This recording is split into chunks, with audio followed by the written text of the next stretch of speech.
J'ai eu Maxime Vacher-Lagrave qui m'a confirmé qu'il était plus âgé. Maxime Vacher-Lagrave, il est actuellement numéro 5 ou 6 mondial et même numéro 2. C'est le meilleur joueur français de tous les temps. Donc il a eu à 12 ans et 3 mois.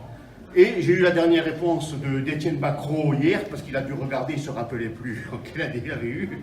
Il n'a que la mémoire dans le jeu, mais pas dans les souvenirs. Et il a trouvé même l'article de presse.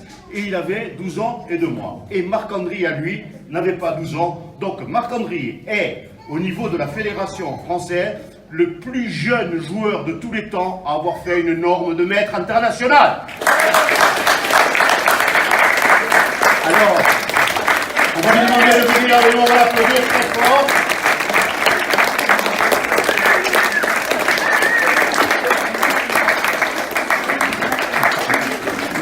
Marc-André, à plus tard, on te passera le micro, des fois, vous allez dire. Je sais que je préfère la discrétion. On est très fiers. Moi, je vais vous dire, je le dis en tant que vraiment observateur, amateur des échecs. Marc-André, non seulement il est très talentueux, mais il est très respectueux des choses.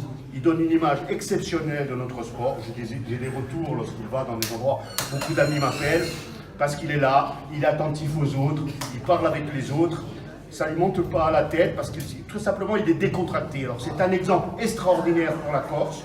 Et je suis sûr que le maire de Bastia, qui est à côté de moi, va partager cette même joie et cette même vraiment fierté d'avoir quelqu'un de ce niveau, parce qu'il est exceptionnel dans notre cité. Merci à vous, et je passe la parole à Pierre Sabine.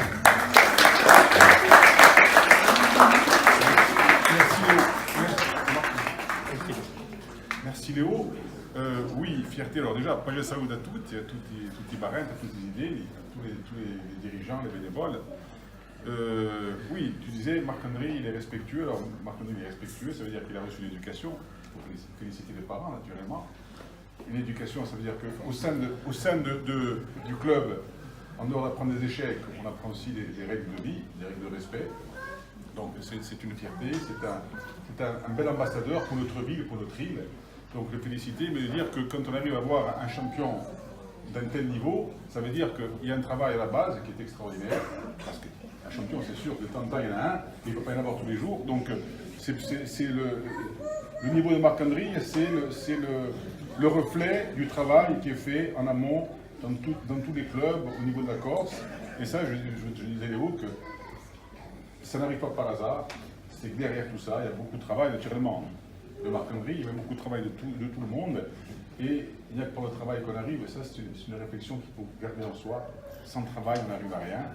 Les gosses qui sont là doivent le savoir aussi, les parents le savent déjà. Donc il faut travailler, s'amuser aussi, mais beaucoup travailler pour arriver à un bon niveau. Et ça, ça marche dans toutes les disciplines. Donc bravo Marc-André et bravo à vous tous et à bientôt.